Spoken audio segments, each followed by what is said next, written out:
BTS? No, what's your second language? My second language? English. Wait, Kishore's BTS song. Amir, He's the boy. side up. Eventually. No, this is gonna fill up. Yeah. What is that? This thing that our young man it's skipping second You're supposed to skip second album. Bro, my second hour's so free. Oh, Oh, yeah, baby. I have friends. Yeah, first. Oh, yeah. All right. I can't do this because Well, we're going to go ahead and get started for today. Our progress is very good from the beginning of the chapter.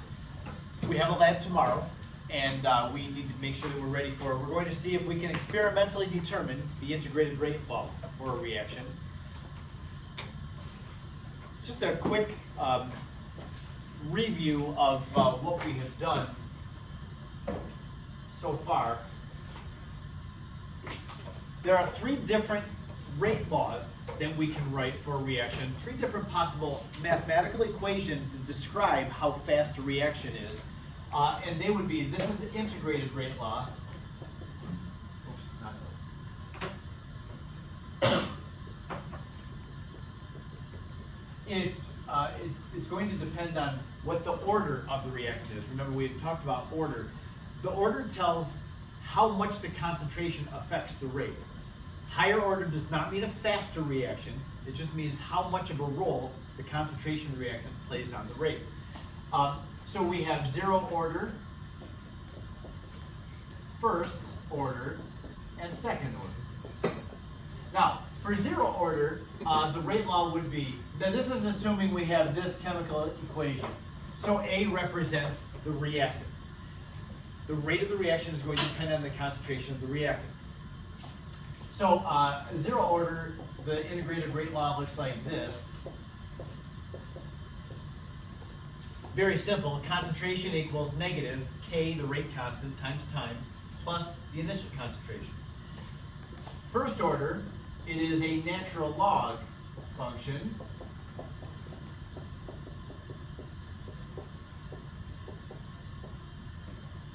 And then second order, it's an inverse function. 1 over A equals positive KT. Talk about why in the second order the slope is positive, but in the zero and first order the slope is negative. Remember, as the reaction happens and proceeds to the right, the concentration of the reactant is going down. So the inverse of the concentration of the reactant is going up. That's why we have a positive slope on the second order. So there are our three different possible rate laws. So we did an example yesterday, and we just did one example, the hydrogen peroxide decomposition. Hydrogen peroxide starts at 1 molarity, and as it makes products, the concentration of the hydrogen peroxide goes down. We can determine the integrated rate law from this data. Remember, integrated rate law is found when you have concentration versus time data. Notice, there are concentrations and time involved in the integrated rate law. I know that it asks us right here, it says determine the rate law. When it doesn't specify, it really means the differential rate law. But from the data that they're giving us, we have to find the integrated rate law first. So that was the Excel graphs that I showed you yesterday. If I cancel that and take you back to the Excel graph,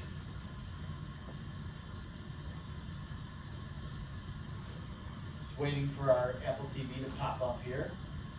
Come on.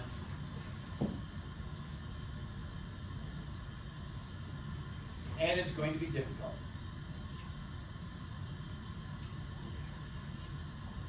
Came up just fine for the reading quiz. I hate to have you miss that. Or have that delayed at all.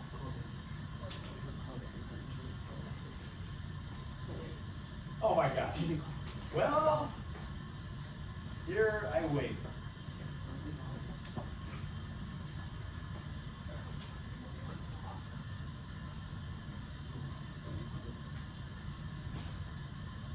Okay, well, I'm hoping that it will come back to us.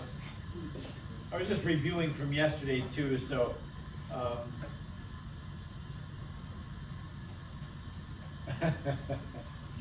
Okay, well, I'm going to have trouble today.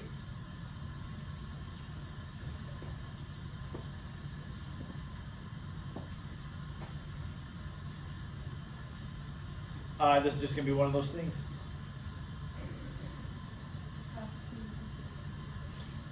What's that?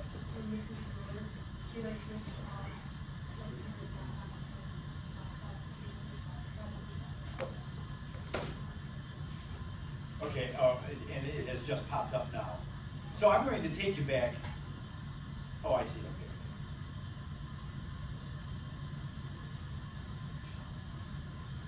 Ah, there it is, okay. All right. So it's going to cooperate now, I think. There it is.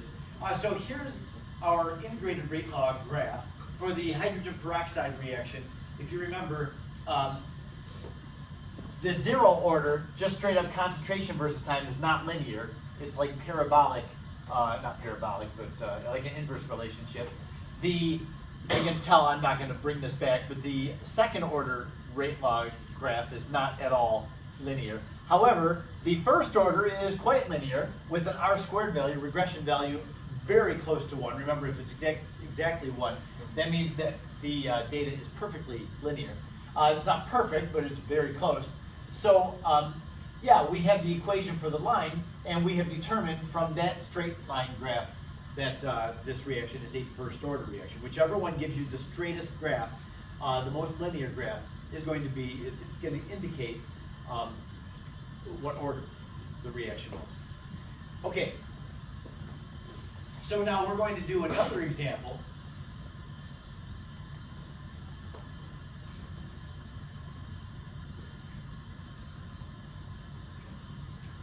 And going to the next slide. This one is even simpler. There's only 5 data points given on this. And what it describes about the reaction, it doesn't matter at all. It's just the fact that we have one reactant and it's making products. So given the concentration versus the time, again, concentration versus time allows us to find the integrated rate law. We have to make the 3 graphs though. I had mentioned this yesterday. The truth is, when you have a test, you don't have time to make 3 graphs, and not everybody has a calculator. Not everybody even brings their own calculator to class. Yeah, not mentioning anybody's names, but so it wouldn't really be appropriate for me to ask you to make 3 graphs. So if I were asking you what is the integrated rate law on a test, you'd have to probably be given the graphs to do that. By me, I'd have to give you the graphs. That makes the work quite easy. Yes? For the homework, do you just suggest we go in Excel to plot it? Yes. Yep. Or Desmos or whatever you find to be fastest. I find Excel to be real simple, but you might not. Okay, so anyway, it says the same thing. Determine the form of the rate law, that's the differential rate law, the integrated rate law, which is the first thing we have to find given concentration versus time data, and then the value of the rate constant for this reaction. So the K value, they want us to find the K value as well. And they normally will. They asked us to find it in this one, the hydrogen peroxide. It said find the value of the rate constant in there too. But that when you have the computer generator, iPad generates a graph for you, it will give you what the K value is, so there's really not much to finding it. So there's our data, 5 data points. I went into Excel for this one as well, so I'm going to see, try this again. Yes? No, well, I would give you the equation for the graphs, which, yeah, you just have to know where to find it.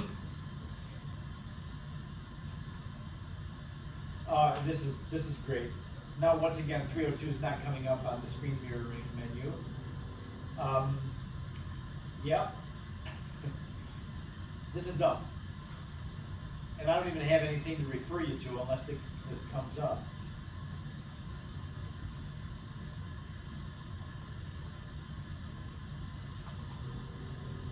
So that's coming up. I don't know if I can mirror the computer to the iPad and have the iPad mirroring to that at the same time. I don't think that can be done. What's that? Oh, yeah, okay. We do that too.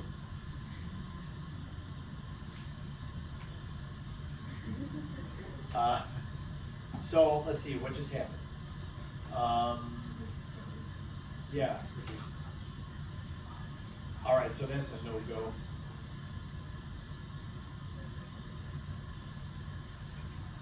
Gonna stop mirroring that. Sorry about this. All right, now it has come up. It's just having a dumb day. All right, so anyway, here's what I did in Excel for this problem. Remember, there were 5 data points. Here they are. You had the data, assuming that you had the notes there in front of you. So here's just the raw data that was given to us. Time, concentration here. This is the natural log of the concentrations. These are the inverses of the concentrations. Notice they're going up, because as the concentration goes down, the inverse goes up. So the graphs have been made. This is where regression becomes really important. Here's my, just a 0 order graph. And we can see this is not linear. I didn't even give the equation for the line. It's just obvious that it's not linear. So I'm going to go ahead and put that one back. My first order graph, the ln of C4H6, that one's pretty linear. It's got a R-squared value of 0.9852. You can see, oh, that's a pretty nice straight line. However, the second order is a little bit more linear. Oops, ran away on me. Yeah, so this one has an R-squared value. I've got this is first order, this is second order, the inverse of the concentration. R-squared value this time is 0.9995. So this has just a little bit more, close to 1 R-squared value than that does. And that it's very helpful to have that regression, because when you eyeball it, somebody may actually find this to be more linear from their eyes looking at it than this. They're pretty close. So we would conclude that this reaction, the C4H6, is a second order. I do have one other thing I would want to mention about that. Oh, and by the way, they asked for the K value. The K value is given there as the slope. You would say K equals 0.0142. Now, K does have a unit as well. We've got to figure out what the unit is. And we'll talk about that in a few minutes.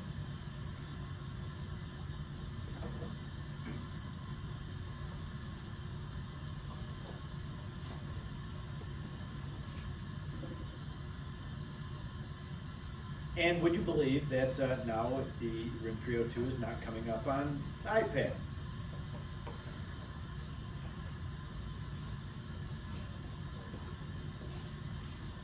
It does on a laptop.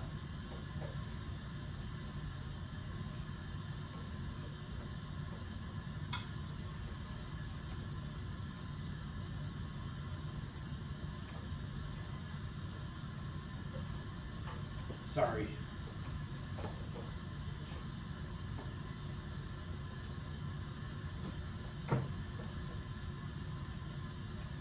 Yeah, it's not coming.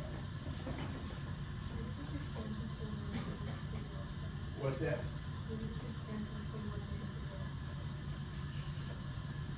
Well, I'll have it all figured out, and we'll come back, and I still won't have it figured out. All right, so going from the laptop now, which is now talking to the Apple TV, we'll do this. Okay, so there was a hydrogen peroxide example. Here's the C4H6 example. That's the one we just saw the graph of. One quick thing I wanted to mention.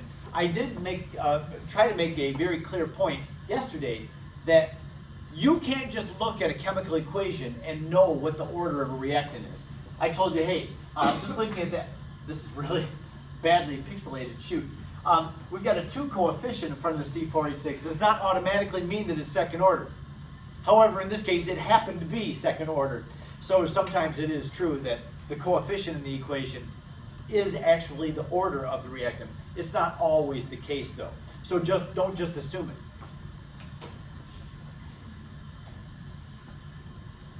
Okay, we're going to move on. I do also need to talk to you about the half-life of reaction.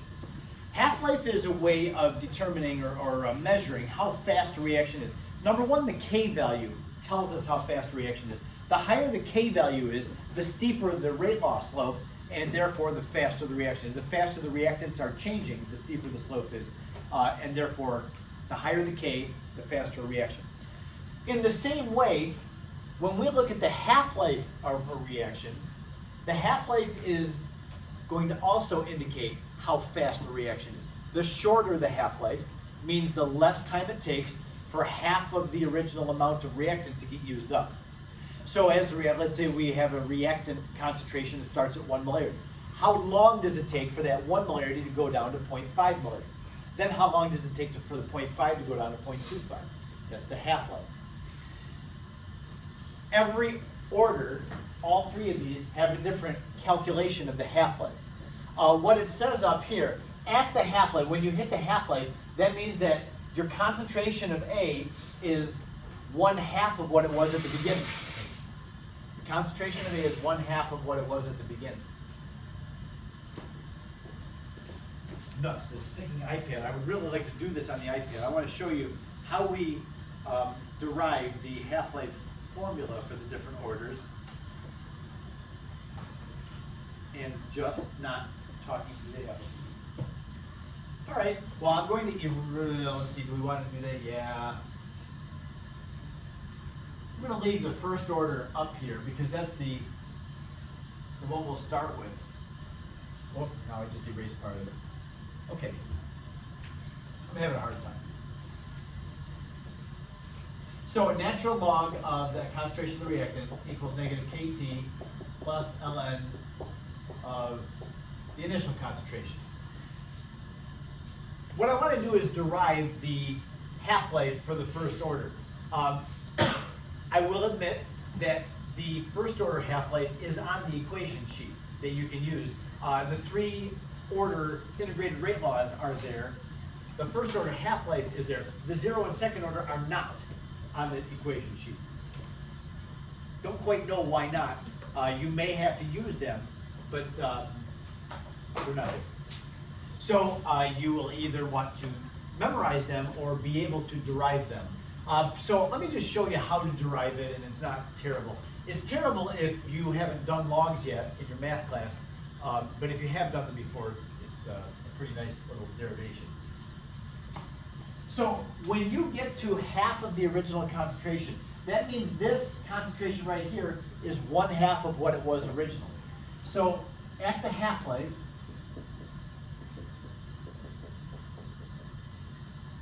okay, so we've gone halfway through the reaction, gotten rid of half of the first amount of reactant.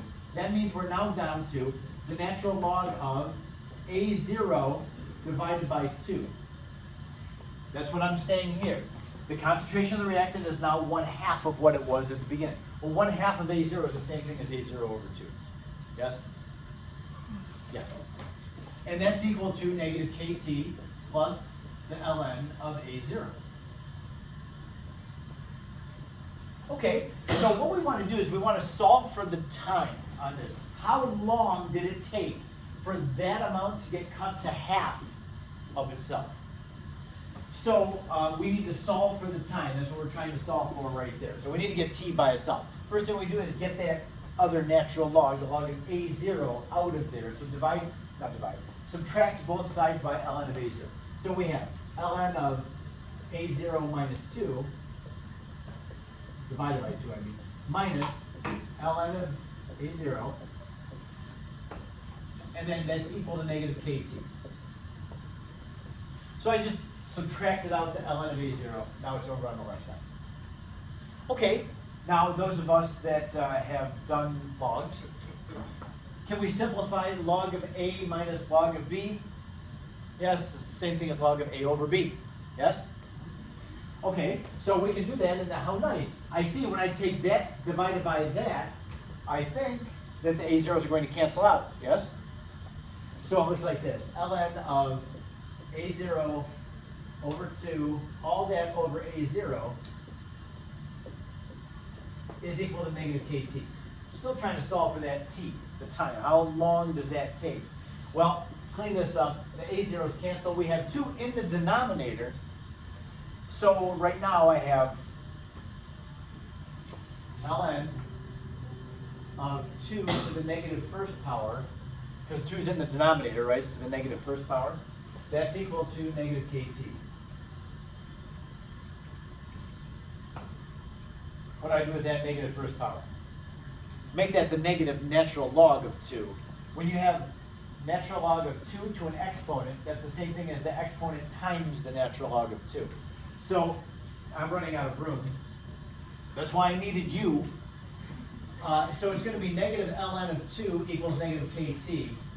So solving for the t, the negatives are going to cancel out. We're going to have the half-life, which we call t1/2, equals ln of 2 over k.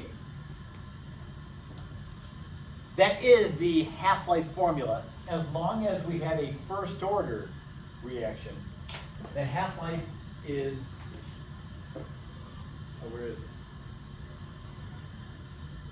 I don't have it up here, but that's what it is. Half-life for first order is this thing. Natural log of 2 over k. Natural log of 2 is a constant value. Just put it in your calculator, ln of 2, and it's there, and then divided by the k. Okay, now, what does this say? This should make conceptual sense to us. If you have a reaction which has a large k value, the k is the rate constant. The bigger the k, the faster the reaction goes. If k is big, that means the reaction is fast. What does that say about the half-life? If k is big, what do we know about the half-life? It's going to be small, because k is in the denominator of the half-life calculation. So if you have a big k value, the reaction's fast, that means the half-life will be small. And what does that mean? That means it's not going to take much time. So when something doesn't take much time, that means it's going fast. So the smaller the half-life, the faster the reaction. And therefore, the higher the k value. I don't know if we can see this on all that was done over there, so there it is. There's our formula for first order reactions half-life. So that was derived. I mean, we just take the first order integrated rate law, set A equal to A0 divided by 2, and then solve for the time. And that tells us how long it takes to take that initial concentration and cut it in half.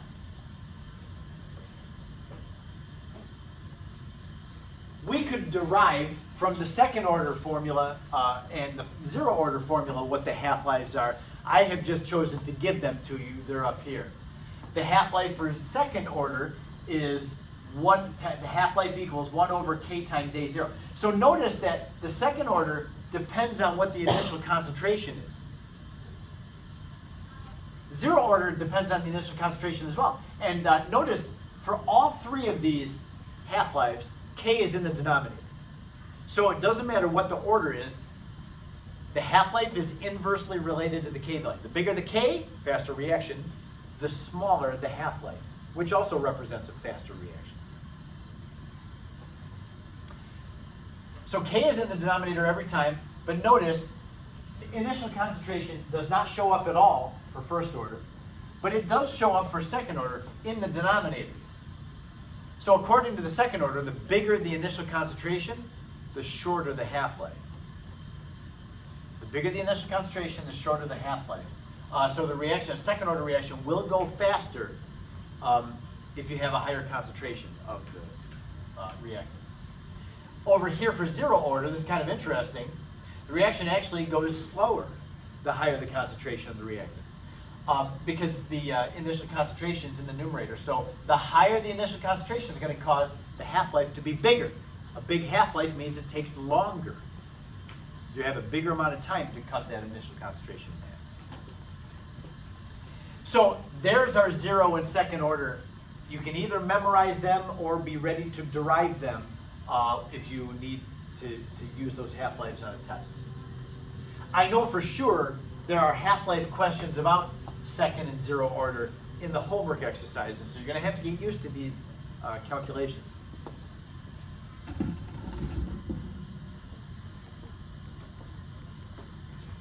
I have a kind of a Mickey Mouse example for you on the next slide. Yeah, take a look at this. This is in the book. So yeah, the Zoom dolls gave you a nice easy one for one of the exercises in the end of the chapter. They say this. For this reaction, generic reaction, A decomposes into B and C. It is known to be zero order. So right off the bat, they're making it really easy for you. You don't have to determine the order. It's given to you. No 3 graphs this time. You already know that it's zero order.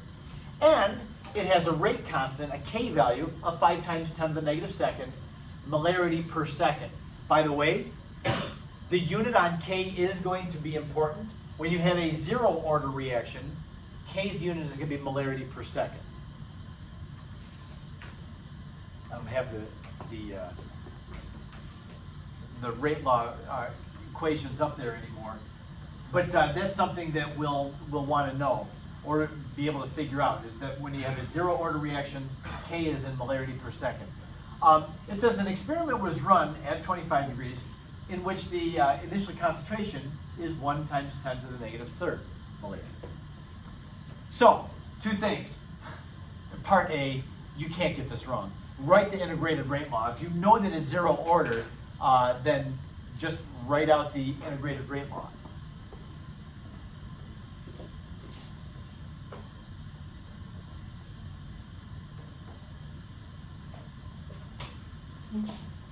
Still waiting for that iPad to communicate with the Apple TV. It's not, so I'll do it on the whiteboard.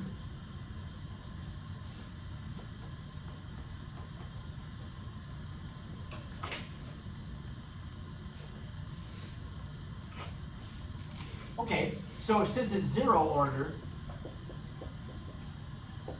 that means that A, the concentration of A is equal to negative KT plus concentration of A0, the initial concentration. That's part A. If you wanted to put the value of K in because it's given to you, that would be fine, but you don't have to. You just call it K. Part B, what is the half-life of the reaction? Now you have 2 different ways of doing this. If you can remember what the half-life formula is for zero order, then just put it in. You know the K value. Let's see, from the previous slide, the half-life. Honestly, I have trouble remembering these, even as a chemistry guy. I depend more on me being able to figure out the half-life formula than just memorizing it, because I don't trust my brain to memorize stuff correctly.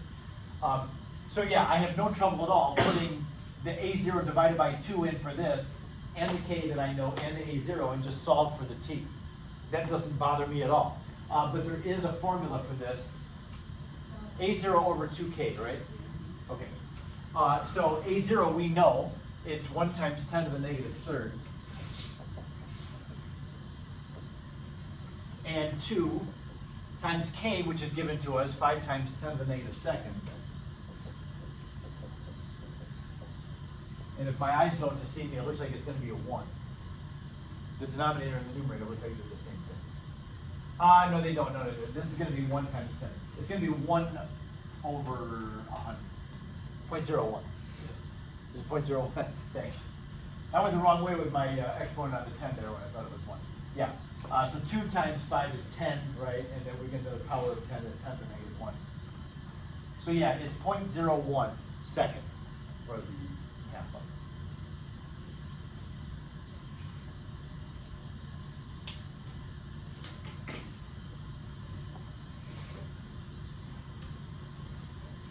So, anybody have any questions about this? This is a pretty easy one. The unit on K. You do need to always have a unit on the K value. When you have a zero order reaction, the K value is going to be in molarity per second. Let's take a look at what the K unit is if we don't have zero order, and we figure out what the unit on K should be. So for first order, we have first order ln of A equals negative KT plus ln of A0. What is the unit on K? Now hopefully we can see that on the screen. What's the unit on K? If it's first order. Zero order, it's here. Molarity per second. Well, let's see, what are the other units in this equation? When you take the log or natural log of a number, the unit always cancels out. A is in molarity, but when you take the natural log of molarity, the molarity just goes away. It doesn't stay there. So the left side has no unit on it. That means the right side can have no unit on it. Over here, this term already has no unit because it's already another log term. So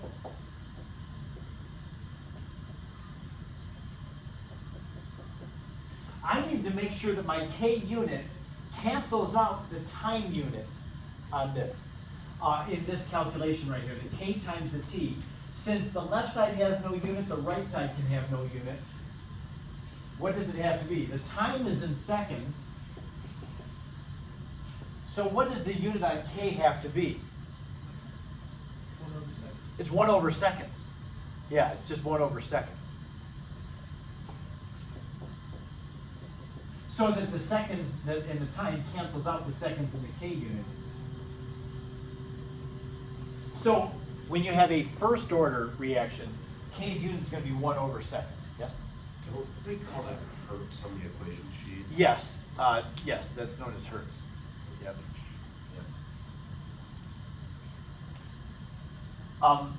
It's not really measuring the same thing.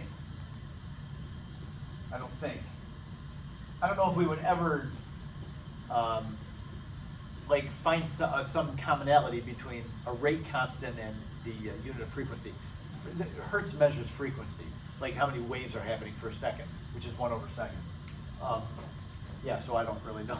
But anyway, yeah, for first order, it's 1 over second. So 0 order is molarity per second. First order is 1 over seconds. Now second order, we'll do that one. And then we'll have our units on K. 1 over A equals KT plus 1 over A0. So what does the unit on K have to be to keep the units correct on this? Well, on the left side, we have 1 over molarity. That means the right side, where there's two terms, they need to have the unit 1 over molarity. The second term already does. It's 1 over A0, that's 1 over molarity as well. So this underlying term over here needs to be 1 over molarity. Well, the time is in seconds. So what am I going to make K's unit to be so that this multiplies by seconds to give 1 over molarity? 1 over molarity seconds. Yes.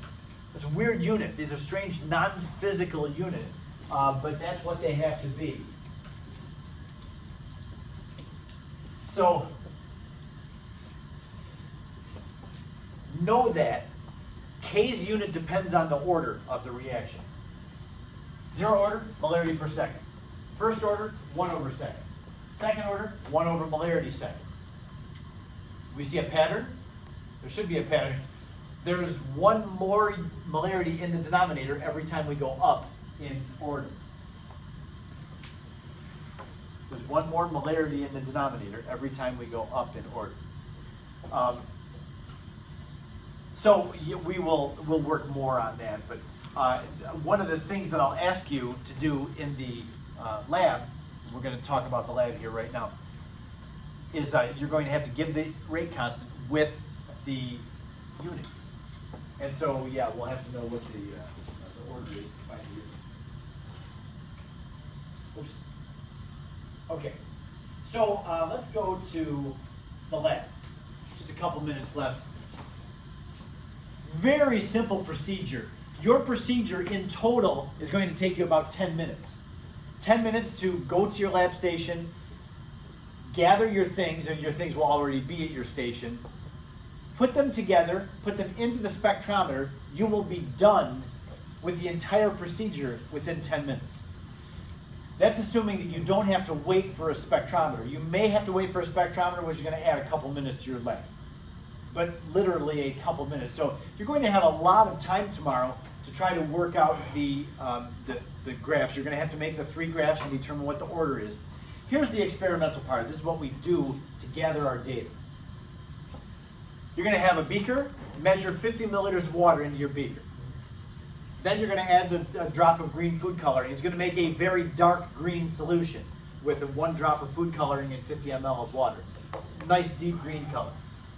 Then in a graduated cylinder, I want you to measure out 3 milliliters of bleach. Don't add the bleach yet. Step 5 down here says when you're ready, add the bleach to the food color. Not yet. You do need to take your spectrometer and zero it out. I'm going to show you how to do that tomorrow. We have to show the spectrometer what it looks like when it's just shining through water. So we'll put water into a little container called a cuvette. You see the word is right there. The little containers of liquid that go into the spectrometers, they're not called test tubes, they're called cuvettes. They're like little self-standing vials. Cute little things. So, yeah, once you have the spectrometer zeroed out and you have the spectrometer ready, and you have the settings in your app correct, we're going to use graphical analysis again. You're going to add the bleach to the green food colored water, give it a quick swirl, and then immediately get it some into the cuvette and then put it into the spectrometer. And you're going to hit collect on the spectrometer, and it's going to start reading the absorbance. You can set the spectrometer to read every 10 seconds like it asks you to do. Right here, it says record the absorbance every 10 seconds. Do that for 3 minutes. Now, very handy for us, the default timeout on the spectrometer in graphical analysis is 3 minutes.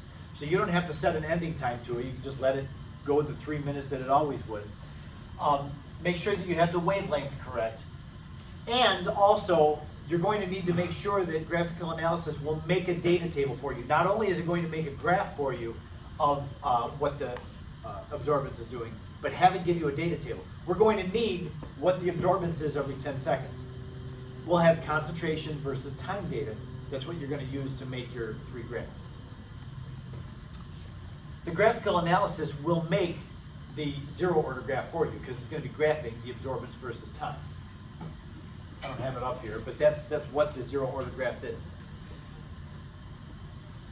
So this slide is just what you're going to do experimentally. This is tomorrow.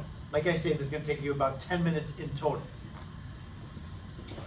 This is a lab write-up, and your write-up should include these 5 things. Determine what order it is by making the 3 graphs. Don't do your graphs by hand. That's why I say use some electronic device, either use an iPad or a laptop. I prefer myself Excel, but I don't care what you use. You can use whatever graphing app you want. If you like the Google programs, that's fine. If you like Desmos, that's fine. Calculator's not good because I need you to have the printout on the on the lab report. So yeah, if you can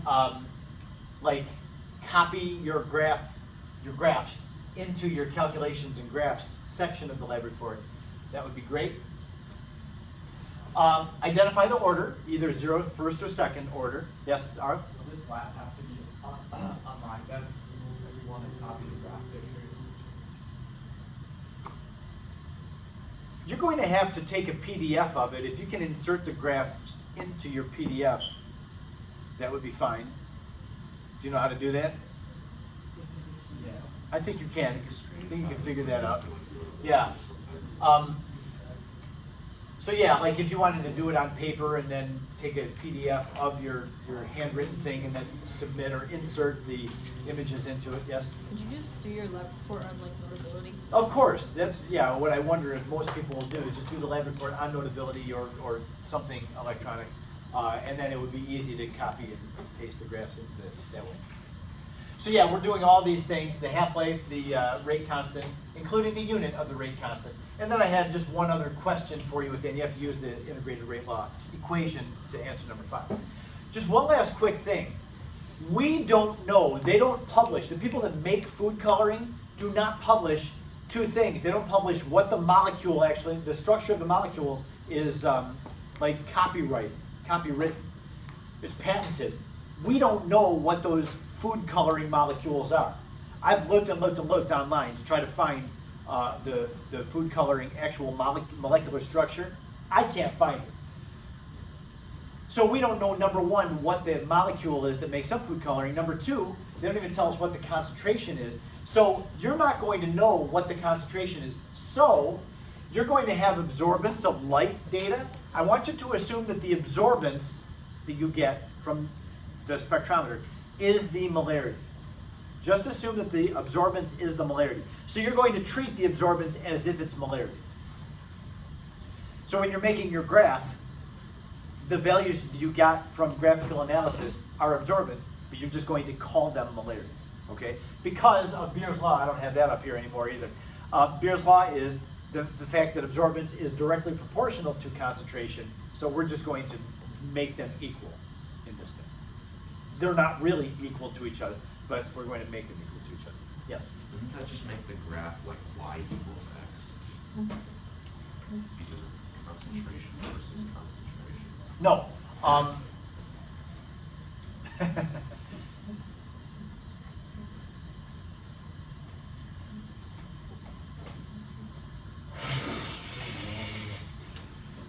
I see what you're saying, because we have this absorbance and concentration, you need like a calibration curve.